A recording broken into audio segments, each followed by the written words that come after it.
Alright everybody, our next topic of discussion is picking our new Shakespeare play for our curriculum. Everybody knows who Shakespeare is, right? Yeah, duh.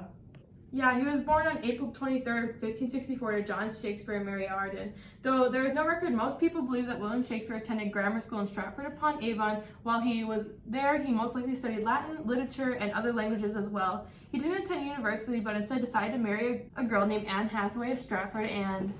Anne Hathaway? No. Anyways, they had 3 children, Susanna and the twins Hamnet and Judith. He then disappeared from the records for a while, Like Nixon's tapes. and then he suddenly appeared on London's theatre scene. In 1594, he became a member and a stockholder in the Lord Chamberlain's Men. In 1599, he became a partial owner of the Globe Theatre, where many of his plays were staged. He wrote for both Queen Elizabeth I and King James I during his lifetime. During James I's era, the Lord Chamberlain's Men was changed to the King's Men, and it was a very successful time for the King's Men as performers and Shakespeare as a writer, as this is when he wrote some of his greatest plays, Hamlet, King Lear, and Macbeth.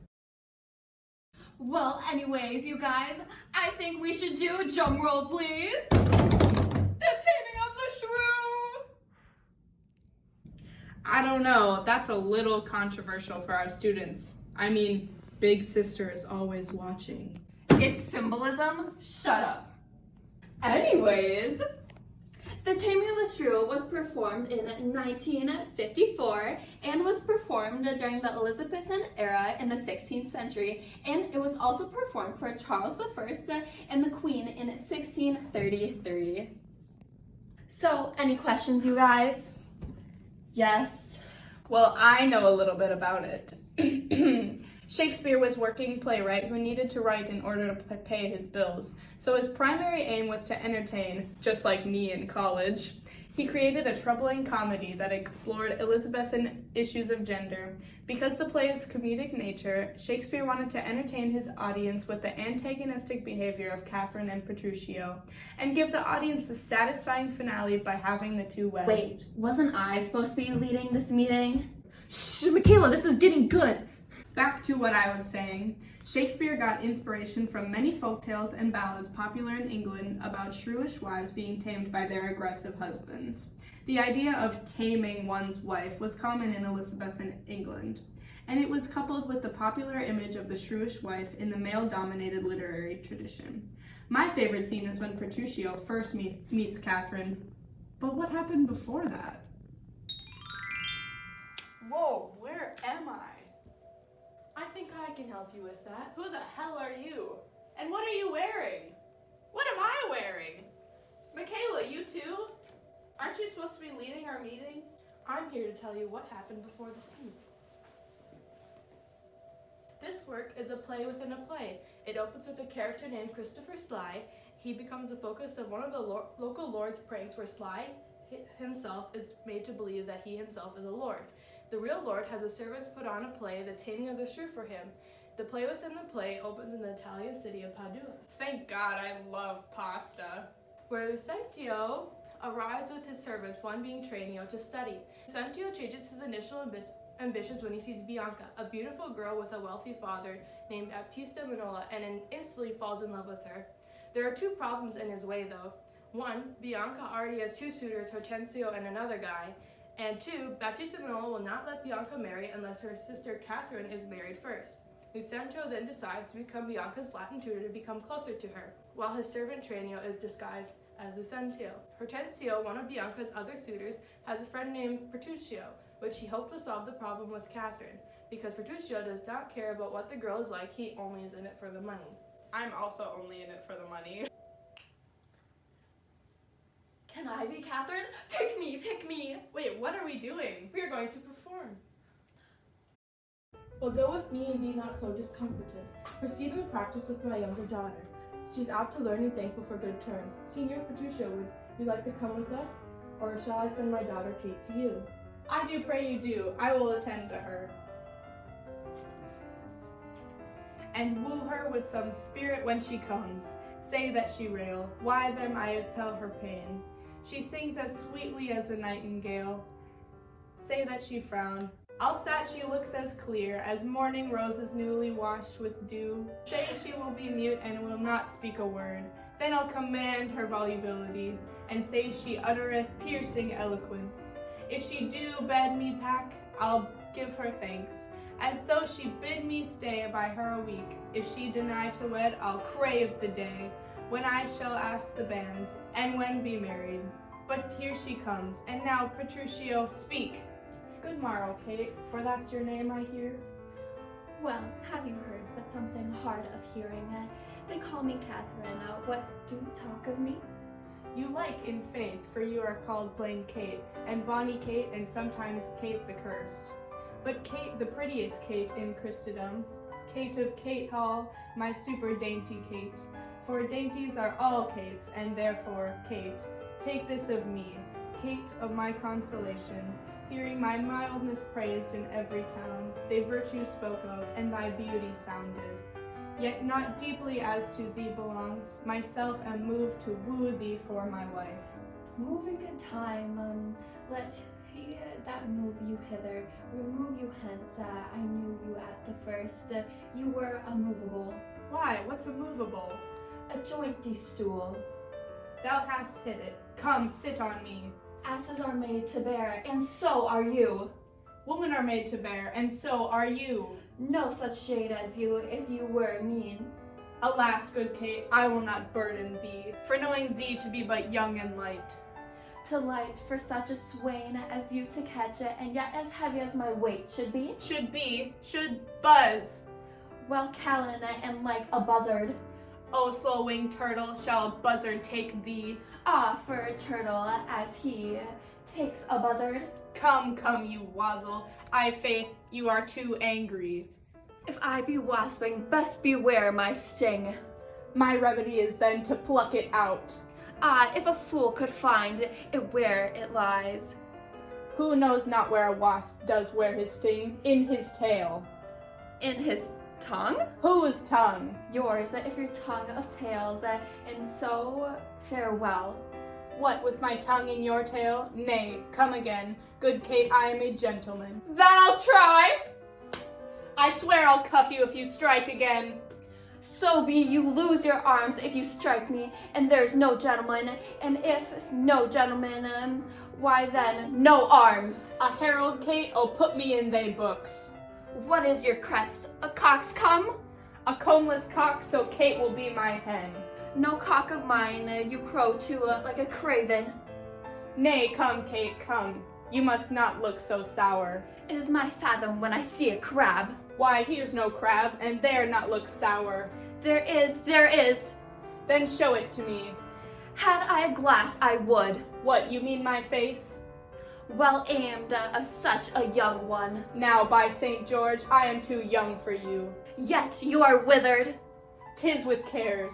I care not. Nay, hear you, Kate, in sooth you scape not so. I chafe you, if I tarry, let me go. No, not a whit, I find you passing gentle. 'Twas told me you were rough and coy and sullen, and now I find report a very liar. For thou art pleasant, gamesome, passing courteous, but slow in speech, yet sweet as springtime flowers. Thou canst not frown, thou canst not look askance, nor bite the lip as angry wenches will, nor hast loud pleasure to be crossed in talk. But thou in mildness entertainst thy wooers, with gentle conference, soft and affable. Why does the world report that Kate doth limp? O slandernous world, Kate, like the hazel twig, is straight and slender, and is brown in hue, as hazelnuts, and sweeter than the kernels. Oh, let me see thee walk, thou dost not half. Go, fool, and whom those keepest command. Did ever Dion so become a grove, as Kate this chamber with her princely gait? Oh, be thou Dion, and let her be Kate, and then let Kate be chaste and Dion sportful.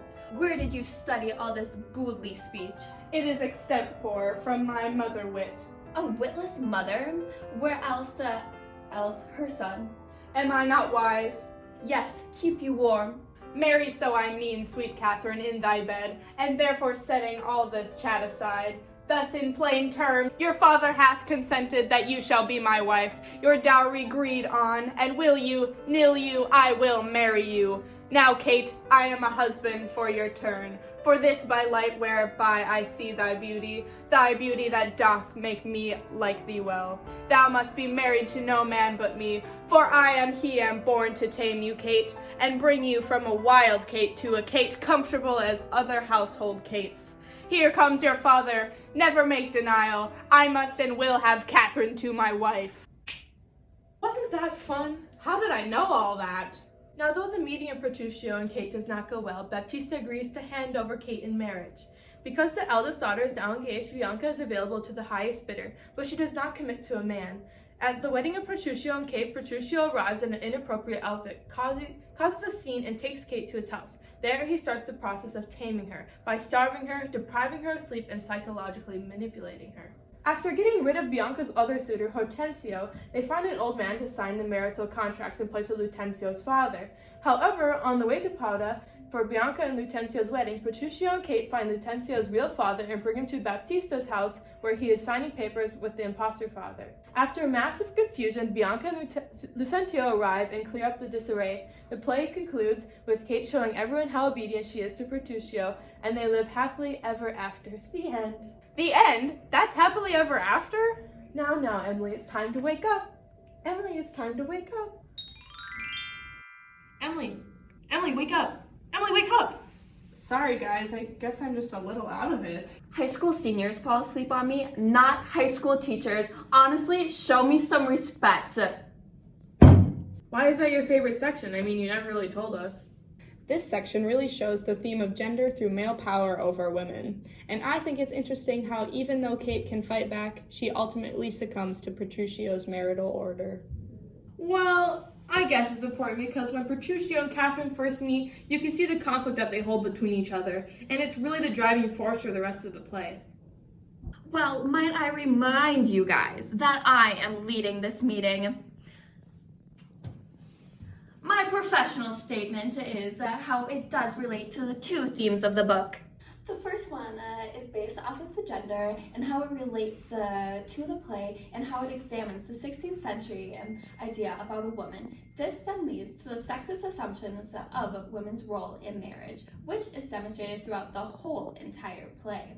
My second professional statement relates to the marital relationships back in the 16th century and how women are perceived by men as business transactions, and women are just new commodities for them to trade. Well, my personal statement is that I think that Shakespeare was ahead of his time in writing The Taming of the Shrew, and that he was trying to show the audience that their values in society should be questioned.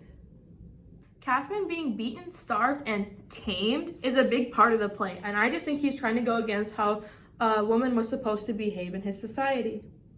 Well, I dreamt about the section, so I think Shakespeare's main concern was to entertain his audience rather than convince them of their sexist tendencies, which is shown by the play's comedic nature. I think it's possible that Shakespeare was slightly sexist because of his environment and the time period in which he lived, but I believe his play was meant to entertain the audience with common themes from the time period. Well, compared to other Shakespearean works from the word press, according to Rayanne Whitney, she thinks that Shakespeare used a comedic approach when writing this play about talking about a controversial topic displayed during the Elizabethan era, which he used in other plays that he has written as well. Yeah, and from the Guardian's article, The Taming of the Shrew, this is not a woman being crushed. Manny Costa interviewed actors and directors that have worked on the play. They talk about how there's more than what meets the eye when it comes to this play. There's a reason why it's popular for people to go and watch, and it's not because of people like to watch a person being tamed. They said it's because of the underlying story between Petruchio and Catherine, and that personally between them, it's about filling the holes in each other, which many couples can relate to. According to Lisa Peterson in her essay, Shakespeare's The Taming of the Shrew versus Shaw's Pygmalion, Petruchio transforms Kate from a quarrelsome shrew to a sweet-tempered and obedient wife through consistent bullying. He subjects her to mental anguish and humiliation brought upon her by his attire and behavior at their wedding. Physical abuse is also shown by causing her horse to dump her into the mud, preventing her from sleeping at night, and in keeping food from her with the declared intention of starving her into submission. This shows the relationship between gender and power, which are the two large themes in this play. So, should we use this play Well, of course, I made a presentation about it.